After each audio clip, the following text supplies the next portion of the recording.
SC ST प्रवर्गाचं उपवर्गीकरण करणं हे संविधानाच्या चौकटीमध्ये बसतंय का? 6 न्यायाधीशांनी SC ST उपवर्गीकरणाच्या बाजूनं त्यांनी निर्वाळा दिला.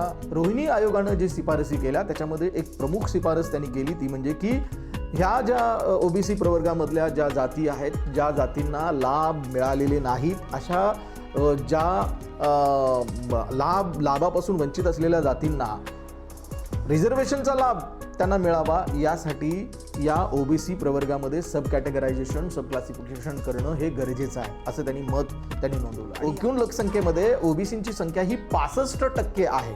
65% एवढी लोकसंख्या असलेल्या OBC प्रवर्गासाठी केवळ 27% जागा राखीव असणं हे अन्यायकारक आहे. अर्थात एखाद्या कुठल्या जात समूहाला स्वतःच्या उन्नतीसाठी, प्रगतीसाठी अशा पद्धतीचा त्यांनी विचार बाळगणं हे काही गैर नाहीये. त्यांनी आपल्या समूहासाठी अधिक म्हणजे चांगली सक्षम व्यवस्था व्हावी असं जर त्यांना वाटत असेल तर ते काही गैर नाही. आमचे एक मित्र आहेत, परिवर्तन पक्षाचे संस्थापक अध्यक्ष बाजीराव नाईक म्हणून एक आमचे एक मित्र आहेत, कोल्हापूरला असतात ते. त्यांचा एक व्हिडिओ खरं तर समाज माध्यमावरती मला बघायला मिळाला आणि या व्हिडिओमध्ये त्यांनी जे अक्रस्ताळीपणानं जे मतं मांडलेली आहेत, ज्या भूमिका त्यांनी मांडलेल्या आहेत, त्या भूमिका मला थोड्याशा आक्षेपार्ह वाटतात. बाजीराव नाईक यांनी आपल्या व्हिडिओमध्ये त्यांनी जे म्हटलेलं आहे त्याच्यामध्ये त्यांनी असं म्हटलेलं आहे की महार किंवा बौद्ध समाजानं आमच्या वाटणीचे सुद्धा लाभ त्यांनी घेतलेले आहेत, आम्हाला लाभापासून वंचित ठेवलेलं आहे, असं त्यांच्या बोलण्याचं एक सार आहे. नमस्कार मंडळी, मी हेमंत तेलवेकर आणि तुम्ही बघताय हेमंत तेलवेकर शो.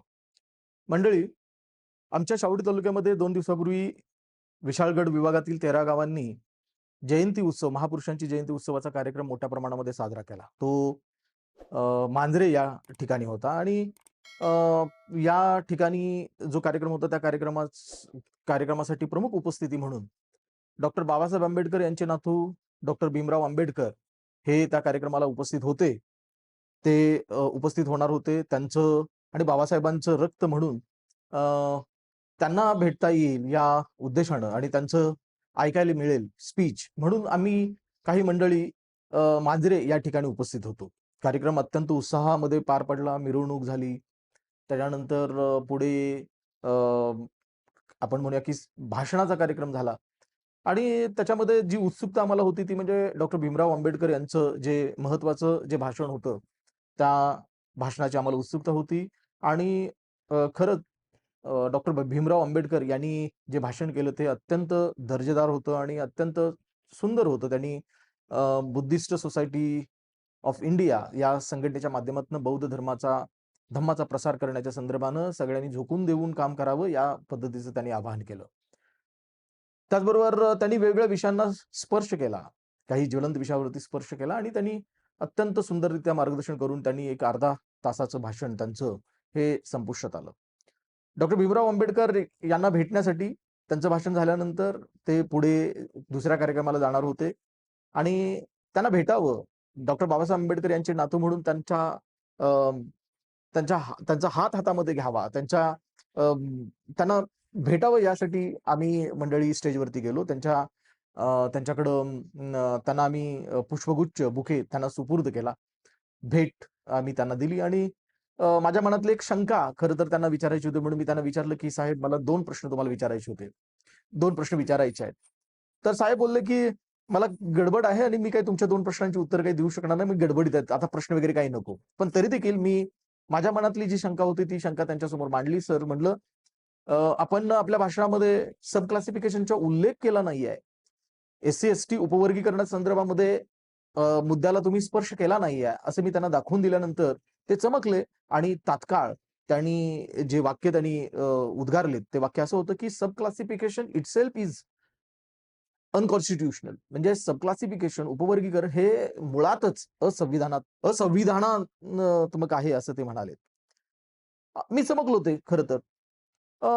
डॉक्टर भीमराव आंबेडकर हे SC ST उपवर्गीकरणाचा हा जो मुद्दा आहे ते असंविधानात्मक मानतात. हे मी ऐकलं आणि मला फारसं काही आश्चर्य वाटलं नाही. कारण जेव्हा SC ST उपवर्गीकरणासंदर्भामध्ये जेव्हा 7 सदस्यीय खंडपीठानं किंवा न्यायाधीशांच्या टीमनं या संदर्भामध्ये निवाडा देत असताना त्यांच्या त्या निवाड्यामध्ये जे 7 सदस्यीय जे न्यायाधीश होते, त्यापैकी 6 विरुद्ध 1 अशा पद्धतीनं बहुमतानं एस-सी-एस-टी उपवर्गीकरणाचा तो जो निर्णय होता, तो पारित झाला किंवा तो निर्णय झालेला होता. या 7 जणांच्या पॅनलमध्ये जस्टिस चंद्रचूड हे तर हे सर्वोच्च न्यायालयाचे न्यायाधीश तर होतेच. त्याचबरोबर भूषण गवई हे चंद्रचूड यांच्यानंतरचे पुढचे जे न्यायाधीश होणार होते, तेही त्या 7 जणांच्या पॅनलमध्ये होते. 7 जणांच्या पॅनलमध्ये अजून एक जस्टिस होत्या. त्या होत्या जस्टिस बेला त्रिवेदी या.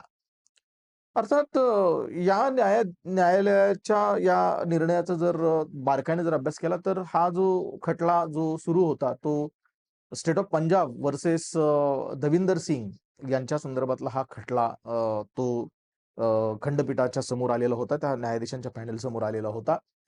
आणि याच्यामध्ये अ, या पॅनलला काय भूमिका करायची होती, तर एस-सी-एस-टी प्रवर्गाचं उपवर्गीकरण करणं हे संविधानाच्या चौकटीमध्ये बसतंय का?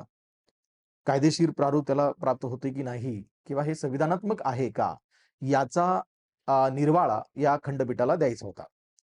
आणि याचा निर्वाळा देत असताना 6 न्यायाधीशांनी एस-सी-एस-टी उपवर्गीकरणाच्या बाजूनं त्यांनी निर्वाळा दिला आणि राज्य सरकारांवरती ही जबाबदारी त्यांनी सोपवली, की एस-सी-एस-टी उपवर्गीकरणाच्या संदर्भामध्ये त्यांनी अभ्यास करावा आणि त्याचं उपवर्गीकरण करण्याच्या संदर्भामध्ये त्यांनी पुढची कारवाई करावी, अशा पद्धतीचा त्यांनी निर्वाळा दिला.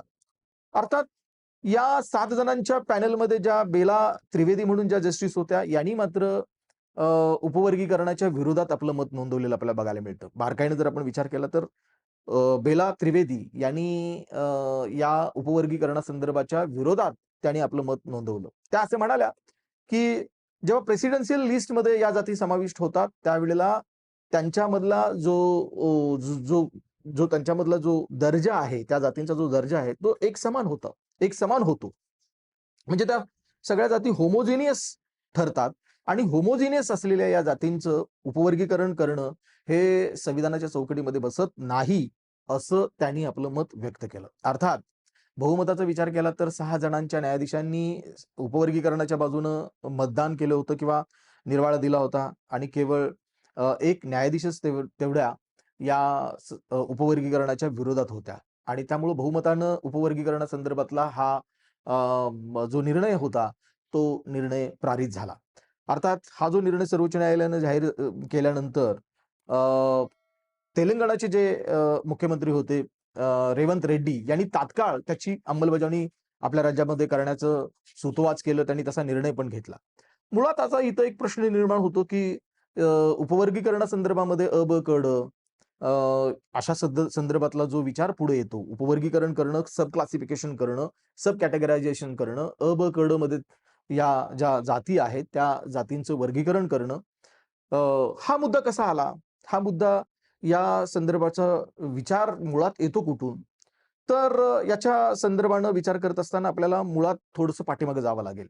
1 ऑक्टोबर 2017 रोजी आपल्या देशामध्ये ओबीसींच्या संदर्भामध्ये अभ्यास करण्यासाठी ओबीसी कॅटेगरीमधल्या अ, संदर्भामध्ये अभ्यास करण्यासाठी एक आयोग नेमण्यात आलेला होता. 1 ऑक्टोबर 2017 रोजी जस्टिस रोहिणी यांच्या अध्यक्षतेखाली हा अ, आयोग नेमण्यात आलेला होता आणि या आयोगाला जे अभ्यास करायचा होता, तो अभ्यास असा करायचा होता, की ओबीसी प्रवर्गामध्ये असलेल्या ज्या जाती आहेत, या जातींना आरक्षणाचा लाभ कितपत मिळालेला आहे? किती जातींनी अ, हा लाभ घेतलेला आहे? किती जाती याच्यापासून वंचित आहे? या संदर्भातला अभ्यास त्यांना करायचा होता. खरं तर फार थोड्या कालावधीमध्येच त्यांना आपला अहवाल सादर करायचा होता. परंतु 2000 मला वाटतं की 31 जुलै 2023 मध्ये जवळपास 6 वर्षानंतर हा अहवाल रोहिणी आयोगाचा हा अहवाल द्रौपदी मुर्मू यांच्याकडे सुपूर्द करण्यात आला. जवळपास खूप वेळा म्हणजे 5-7 वेळा या आयोगाला मुदतवाढ देण्यात आलेली होती आणि एवढ्या सगळ्या मुदतवाढीनंतर मग रोहिणी आयोगानं आपल्या शिफारसी किंवा आपले काही असेल तो रिपोर्ट त्यांनी सादर केला. या रिपोर्टमधनं जे पुढं आल्या, ज्या गोष्टी पुढं आल्या त्या अत्यंत विचार करण्यासारख्या त्या गोष्टी होत्या. रोहिणी आयोगानं जे निरीक्षण नोंदवलं त्याच्यामधलं सगळ्यात प्रमुख निरीक्षण त्यांनी नोंदवलं की ओबीसी प्रवर्गामधले जे जे लाभ आहेत त्यापैकी 97% एवढे लाभ म्हणजे खूप मोठे लाभ, 97% एवढे लाभ ओबीसी प्रवर्गाचे 97% एवढे लाभ ओबीसी प्रवर्गातील फक्त 25% जातींनी हा लाभ घेतलेला आहे असं निरीक्षण रोहिणी आयोगानं नोंदवलं. आणि उरलेले जे 3% जे लाभ आहेत ते 3% लाभ केवळ ओबीसी प्रवर्गामधल्या 75% जातींच्याच वाट्याला आलेला आहे. म्हणजे याचा अर्थ तुम्ही लक्षात घ्या की खूप मोठ्या समुदायाच्या वाट्याला अगदी नगण्य लाभ आलेले आहेत आणि खूप कमी संख्येनं असलेल्या म्हणजे लिमिटेड मर्यादित स्वरूपातल्या ज्या जाती आहेत त्यांच्या वाट्याला मात्र प्रचंड मोठ्या स्वरूपाचे लाभ मिळालेले आहेत. हे एक निरीक्षण रोहिणी आयोगानं नोंदवलेलं आपल्याला बघायला मिळतं. आणि म्हणून रोहिणी आयोगानं जे शिफारसी केल्या त्याच्यामध्ये एक प्रमुख शिफारस त्यांनी केली ती म्हणजे की ह्या ज्या ओबीसी प्रवर्गामधल्या ज्या जाती आहेत, ज्या जातींना लाभ मिळालेले नाहीत, अशा ज्या लाभापासून वंचित असलेल्या जातींना रिझर्वेशनचा लाभ त्यांना मिळावा यासाठी या ओबीसी प्रवर्गामध्ये सब कॅटेगरायझेशन, सब क्लासिफिकेशन करणं हे गरजेचं आहे, असं त्यांनी नोंदवलं. आणि यामधनंच अबकडं अशा पद्धतीची व्यवस्था करावी असं त्यांनी शिफारस केली. अबकडं याचा अर्थ पण लक्षात घ्या.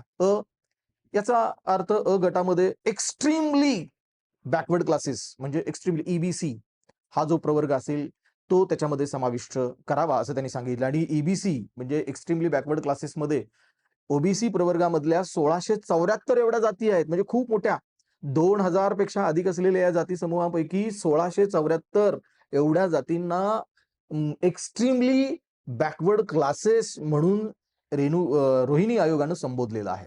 त्याच्यानंतर मॉडरेटली मोस्ट बॅकवर्ड क्लास म्हणून एक प्रवर्ग त्यांनी म्हणजे ब प्रवर्ग असावा असं त्यांनी सांगितलं. म्हणजे जो एक्स्ट्रीमली म्हणजे अतिशय पिछडा वर्ग जो आहे त्याच्या खालोखाल खूप मोठ्या प्रमाणावरती मागे राहिलेला जो गट असेल, मागे राहिलेले जाती असतील त्यांचा समावेश ब गटामध्ये करावा. आणि त्यानंतर क गटामध्ये मॉडरेटली बॅकवर्ड क्लासेसचा समावेश करा. मॉडरेटली बॅकवर्ड क्लासेस म्हणजे सौम्य प्रमाणामध्ये मागास असलेल्या या जाती. आणि त्यानंतर चौथा जो गट असेल त्या चौथ्या गटामध्ये जो उन्नत गट आहे त्यांचा समावेश करावा. आणि त्याचबरोबर आरक्षणाचा लाभ घेतलेला ज्या जाती आहेत, ज्यांचा विकास झालेला आहे, या जातींना परत आरक्षणाच्या लाभापासून त्यांना बाजूला काढण्यात यावं, की ज्यामुळं आरक्षणाचा लाभ घेतलेला नाही अशा जातींना आरक्षणाचा लाभ मिळेल अशा पद्धतीची व्यवस्था करावी. अशा प्रकारची शिफारस रोहिणी आयोगानं राष्ट्रपती द्रौपदी मुर्मू यांना सोपवलेल्या या अहवालामध्ये त्यांनी केलेल्या आपल्याला बघायला मिळतात. अर्थात रोहिणी आयोगाच्या या शिफारसी स्वीकारल्यानंतर सरकारनं रोहिणी आयोगाच्या या शिफारशी मान्य करून त्याची अंमलबजावणी केली आहे का असा एक प्रश्न आपल्या समोर उभा राहतो. आणि त्याचं उत्तर आपल्याला असं मिळतं की रोहिणी आयोगाच्या शिफारसी सरकारनं अजिबात अजून स्वीकारलेल्या नाहीत किंवा त्याची अंमलबजावणी केलेली नाही. अर्थात का त्याची अंमलबजावणी केलेली नाहीये? कारण हा प्रश्न अत्यंत कंटेन्सियस असा आहे. म्हणजे खूप संवेदनशील असा तो प्रश्न आहे. आणि हा प्रश्न असा निर्माण होऊ शकतो की यामध्ये एक्स्ट्रीम बॅकवर्ड राहिलेल्या क्लासेस ओबीसी मधल्या कुठल्या जाती अति पिछडा वर्गामध्ये आहेत, सौम्य मागास आहेत, मोठ्या प्रमाणामध्ये मागास आहेत, कुठल्या उन्नत जाती आहेत, हे ठरवायचं म्हटलं तर अत्यंत विवादास्पद परिस्थिती निर्माण होईल. आणि त्याच्यामुळं राजकीय दृष्ट्या हे फायदेशीर होणार नाही म्हणून सरकारनं अजून तरी रोहिणी आयोगाच्या शिफारशींची अंमलबजावणी करण्याचं धोरण स्वीकारलेलं नाही. खरं तर ओबीसी प्रवर्गासाठी 27% जागा रिझर्व्ह असाव्यात अशा पद्धतीचा निर्णय मंडल कमिशनच्या शिफारशीच्या अंतर्गत 1990 मध्ये त्यावेळचे पंतप्रधान व्हीपी सिंग यांनी तो स्वीकारलेला होता. अर्थात मंडल कमिशननं 27% जागा ओबीसीसाठी राखीव असाव्यात असं सांगत असताना त्यांनी जो ओबीसींच्या जनगणनेचा किंवा ओबीसींच्या संख्येचा जो आधार घेतला तो 1931च्या जनगणनेचा आधार घेतला. आता 1931 पासून आतापर्यंत खूप मोठा कालावधी गेलेला आहे आणि ओबीसींची संख्या पण खूप मोठ्या प्रमाणावरती आहे. 1931 मध्येच खरं तर 52% एकूण लोकसंख्येपैकी 52% लोकसंख्या ओबीसींची होती. आणि एवढ्या संख्येनं असलेल्या लोकांना मात्र 27%च जागा त्यांच्या वाट्याला देण्यात आलेल्या आहेत आणि मंडल कमिशनच्या माध्यमातून. खरं तर या संदर्भानं ओबीसींची नक्की लोकसंख्या किती या संदर्भामध्ये काही राज्यांनी देखील स्वतंत्ररित्या आपल्या राज्यामध्ये ओबीसींची जनगणना करण्याचा प्रयत्न केला. बिहारमध्ये अशा प्रकारची जनगणना झाली होती. उदाहरणार्थ मी तुम्हाला सांगतो आणि बिहारमध्ये ओबीसींची जनगणना होऊन असं लक्षात आलं, की ओबीसींची एकूण लोकसंख्येमध्ये ओबीसींची संख्या ही 65% आहे. 65% एवढी लोकसंख्या असलेल्या ओबीसी प्रवर्गासाठी केवळ 27% जागा राखीव असणं हे अन्यायकारक आहे. आणि म्हणून ओबीसींसाठी जागा वाढाव्यात अशा पद्धतीची रचना करण्याचा प्रयत्न बिहार सरकारनं केला. परंतु परंतु 1992 मध्ये इंदिरा स्वाहानी विरुद्ध केंद्र सरकार यांच्यामध्ये जो खटला झाला आणि त्या खटल्यामध्ये ओबीसींसाठी किंवा एकूण जागांवरती केवळ 50%च जागा आरक्षित असावा अशा पद्धतीचा निर्णय हा इंदिरा स्वाहानी विरुद्ध केंद्र सरकार या खटल्यामध्ये झालेला असल्या कारणानं 50%चं कॅप आपल्या आरक्षणाच्या याच्यावरती आहे आणि त्याच्यामुळं 50%चं कॅप बसल्या कारणानं ओबीसींची संख्या अधिक असताना देखील ओबीसींच्या जागा वाढत नाहीत. हे दुर्दैव आहे. हे दुर्दैव आहे म्हणण्यापेक्षा हे वस्तुस्थिती आहे. एकट्या बिहारमध्ये 65% एवढी लोकसंख्या ही ओबीसींची आहे. पण वाट्याला मात्र त्यांच्या 27% एवढ्या जागा येतात. संपूर्ण भारत देशाचा विचार केला तर ओबीसींची लोकसंख्या किती असावी, किती असेल याचा अंदाज आपल्याला करता येतो. म्हणजे एवढ्या मोठ्या प्रमाणावरती ओबीसींची लोकसंख्या असताना त्यांच्या वाट्याला 27% जागा असणं हे खरं तर अन्यायकारक आहे. परंतु इंदिरा स्वाहानी विरुद्ध केंद्र सरकार या खटल्यामध्ये जो निर्णय पुढे आलेला आहे, तो निर्णय आहे आरक्षण हे केवळ 50% एवढंच असावं आणि त्याच्यामुळं ओबीसींसाठी जागा वाढत नाहीयेत. आता रोहिणी आयोगाच्या शिफारसी केंद्र सरकारने स्वीकारलेल्या नाहीयेत. रोहिणी आयोग अहवाल सध्या रेडी आहे आणि त्याच्या शिफारशी मात्र सरकार स्वीकारत नाही आहे. त्याच्यामध्ये एबीसीडी करावं, कॅटेगरायझेशन करावं, सब क्लासिफिकेशन करावं असं रोहिणी आयोगाने सांगितलंय आणि तरी देखील ते केलं जात नाहीये. पण त्याच वेळेला मात्र एस-सी, एस-टी प्रवर्गामध्ये सब कॅटेगरायझेशन करावं, सब क्लासिफिकेशन करावं, असं वेगवेगळ्या राज्यामधल्या कमिशन, वेगवेगळ्या आयोग किंवा वेगळे समित्या सांगतायत आणि त्याची अंमलबजावणी वेगवेगळे राज्य करतायत.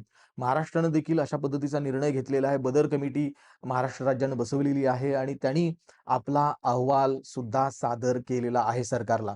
मात्र हा अहवाल मात्र सरकारनं सार्वजनिक केलेला नाही. त्यामुळं आपल्याला हे कळत नाहीये, बदर कमिशननं सादर केलेल्या अहवालामधनं नेमक्या त्यांनी शिफारसी केलेत, काय नेमकं त्यांनी निरीक्षण नोंदवलंय, हे मात्र कळत नाही. बदर कमिशननं काय सांगितलंय? उदाहरणार्थ बदर कमिशननं असं सांगितलंय का काही विशिष्ट जाती एस-सी कम्युनिटी मधल्या आहेत, एस-टी कम्युनिटी मधल्या आहेत, की ज्यांनीच आरक्षणाचा संपूर्ण लाभ घेतलेला आहे, असं त्यांनी सुचवलंय का? खरं तर ते काहीच समोर येत नाहीये.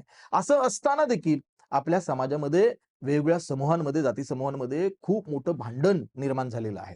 खरं तर आंबेडकरी चळवळीमध्ये प्रामुख्यानं 2 ज्या जाती प्रामुख्यानं समोर आपल्याला आंदोलनामध्ये दिसतात त्या आहेत महार आणि मातंग या 2 जाती. आणि या 2 जातीमध्येच खऱ्या अर्थानं भांडण निर्माण होण्याची परिस्थिती आपल्याला समाज माध्यमांमध्ये बघायला मिळते आहे. मातंग समाजाला आरक्षणाचा लाभ हवा आहे.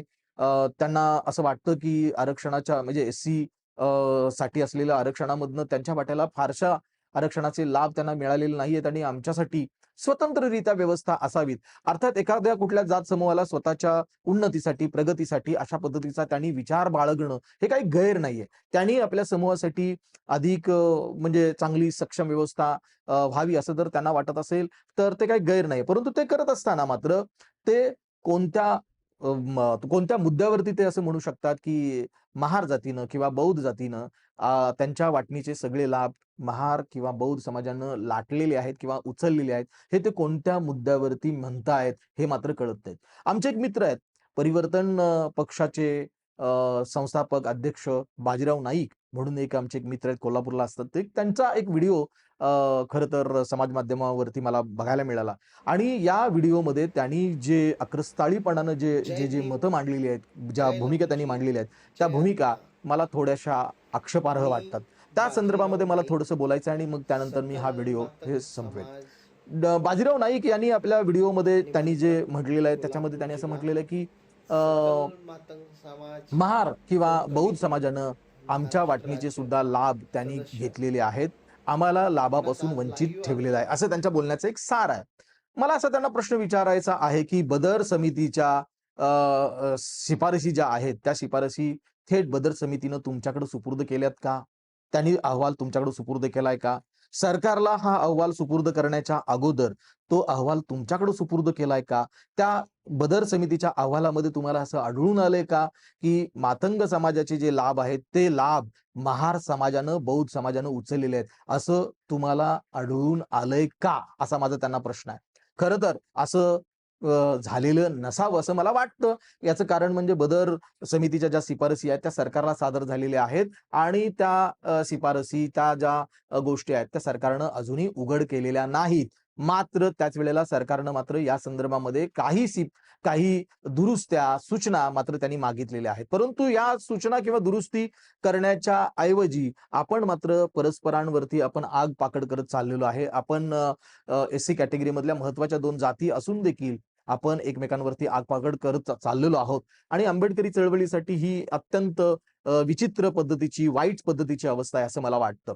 त्याचबरोबर बाजीराव नाईकांनी अजून एक मुद्दा उचललेला आहे. ते असं म्हणतात आपल्या व्हिडिओमध्ये, की एस-सी समुदाय हा बौद्ध झाला आणि ते एकाच वेळेला एस-सी समुदायामधनं सुद्धा लाभ उचलतात आणि बौद्ध समुदायासाठी असलेल्या ज्या लाभाच्या ज्या तरतुदी आहेत, त्या देखील तरतुदींचा ते लाभ उचलतात. मला त्यांना हे सांगायचं आहे, की महाराष्ट्र शासनाने किंवा आपल्या देशामध्ये जो 1990 नंतरचा जो कायदा झालेला आहे, त्याच्या अंतर्गत आपल्याला पूर्वीच्या अनुसूचित जातीमधून जे लोक जे लोक बौद्ध, जैन, शीख या धर्मामध्ये कन्व्हर्ट झालेले आहेत, त्यांना पूर्वीच्या अनुसूचित जातीमध्ये असताना जे लाभ मिळत होते, तेच लाभ त्यांनी कन्व्हर्ट झालेल्या नवीन धर्मामध्ये सुद्धा ते लाभ त्यांना मिळू शकतात. अशा पद्धतीची कायदेशीर तरतूद आपल्या देशामध्ये झालेली आहे. एक्सेप्ट याला अपवाद फक्त मुस्लिम धर्माचा आणि ख्रिश्चन धर्माचा आहे. अनुसूचित जातीमधून जे लोक मुस्लिम आणि ख्रिश्चन धर्मामध्ये गेलेले आहेत, या धर्मामध्ये गेल्यानंतर त्यांना पूर्वीच्या अनुसूचित जातीला असलेले जे लाभ आहेत, ते मात्र लाभ त्यांना एन्जॉय करता येत नाहीत. अशा पद्धतीचा कायदा आपल्याकडे झालेला आहे आणि एकाच वेळेला एक व्यक्ती एस-सी आणि त्याच वेळेला बौद्ध समाजासाठी असलेल्या ज्या लाभ आहेत, ते कसं घेऊ शकतो हेच मला कळत नाहीये. एकतर ती व्यक्ती एस-सी किंवा बौद्ध ठरते. एस-सी मधून जर ती कन्व्हर्ट झाली असेल बौद्ध, तर एस-सी साठी असलेलेच लाभ बौद्धांसाठी आहेत. जे कन्व्हर्ट झालेले बौद्ध अनुसूचित जातीमधनं जे कन्व्हर्ट होऊन बौद्धांमध्ये गेलेले आहेत. त्यामुळे बाजीराव नाईक यांचं म्हणणं ते मला निकालास खोटं वाटतं. त्याचबरोबर त्यांनी आपल्या मुद्द्यामध्ये जे सांगितलं मगाशी जे मी बोललो, की महार जातीनी आमच्या वाट्याचे सगळे लाभ त्यांनी घेतलेले आहेत, असं ते म्हणतात. परंतु ते त्याच्यावरती ठामपणानं राहत नाहीत. कारण त्यांच्या व्हिडिओच्या दुसऱ्या भागामध्ये मात्र ते असं म्हणतात, की अनुसूचित जातीमध्ये प्रगत असलेल्या ज्या जाती आहेत त्याच्यामध्ये चांबार ही जात आहे, त्याच्यामध्ये होलार ही जात आहे, असं ते म्हणतात. म्हणजे त्याचा अर्थ ते हेही मान्य करतात, की महार जातीनं त्यांच्या वाटणीचे म्हणजे मातंगांच्या वाटणीचे लाभ त्यांनी घेतलेले नाहीत, असं मान्य करतात. म्हणजे त्यांच्या बोलण्यामध्ये मला प्रमुख गोष्ट आढळून येते ती म्हणजे इनकन्सिस्टन्सी. तर अशा पद्धतीनं बाजीराव नाईक यांचं हे बोलणं इन्कन्सिस्टंट आहे आणि अपरिपक्वपणाचं सुद्धा आहे. खरं तर तुम्ही मातंग समाजाला ठोस तरतुदी मिळवण्यासाठी प्रयत्न करणं याच्यामध्ये काही गैर नाहीये. परंतु ते करत असताना मात्र इतर जाती समूहांवरती मात्र आरोप करणं हे मला सर्वथा चुकीचं वाटतं. तर मित्रांनो, या व्हिडिओमधनं मला फक्त आपल्याला सांगायचं आहे, की बदर समितीच्या शिफारसी नेमक्या काय आहेत? तो अहवाल काय सांगतोय? याचा आपण विचार करायला पाहिजे आणि त्याचबरोबर आपल्याला हा विचार करायला पाहिजे, की सध्याची जनगणनेची प्रक्रिया आता सध्या चालू आहे. जनगणनेनंतरच खरं तर उपवर्गीकरण जर व्हावयाचं असेल, तर जनगणनेनंतर जी लोकसंख्या ज्या समूहाची जी आहे, ती समूहाची लोकसंख्या जोपर्यंत दृष्टीस येत नाही, समोर येत नाही, तोपर्यंत अबकड करणं हे चुकीचं ठरेल असं मला वाटतं आणि मला असं वाटतं, की त्याचबरोबर मला वाटतं, की 2011 मध्ये देखील सोसिओ इकॉनॉमिक म्हणजे सामाजिक आणि आर्थिक स्वरूपाची जनगणना झालेली होती. अर्थात ती जनगणना देखील त्या जनगणनेमधनं जे काही समोर आलं, सामाजिक परिस्थिती आणि आर्थिक परिस्थिती नेमकी काय आहे समाजाची, ते मात्र सरकारनं जाहीर केलेलं नाही. त्यामुळं आता मात्र एक गोष्ट आपल्याला करावी लागेल, की आता ज्या जनगणना सुरू आहेत 15 मे 2026 पासून ज्या जनगणना आहेत, 2 टप्प्यांमध्ये ती जनगणना होणार आहे. या जनगणनेच्या ज्या काही जे काही रिपोर्ट्स असतील, जे काही समोर येईल, ते पारदर्शकपणानं जनतेसमोर ते यावं आणि त्याचबरोबर त्या जनगणनेचा विचार करूनच अ, क वर्गीकरण ठरवावं. खरं तर मी ज्या जात समूहामधनं येतो, त्या जात समूहामध्ये खरं तर एक विचार मात्र मोठ्या प्रमाणामध्ये त्यांचा विचार आहे. तो आहे की उपवर्गीकरण नसावं, ते असंविधानिक आहे. खरं तर ते असंविधानिक असेल सुद्धा, आहे असं मी म्हणतो सुद्धा. परंतु सरकार ज्या पद्धतीनं कोर्टानं हे आदेश दिलेले आहेत, त्या पद्धतीनं सरकार उपवर्गीकरणाच्या निर्णयापासून हटणार नाही. आत्ताचे जे सरकार आहे, ते कठोर निर्णय घेण्यासाठी प्रसिद्ध आहे, हे आपल्या सगळ्यांना माहिती आहे.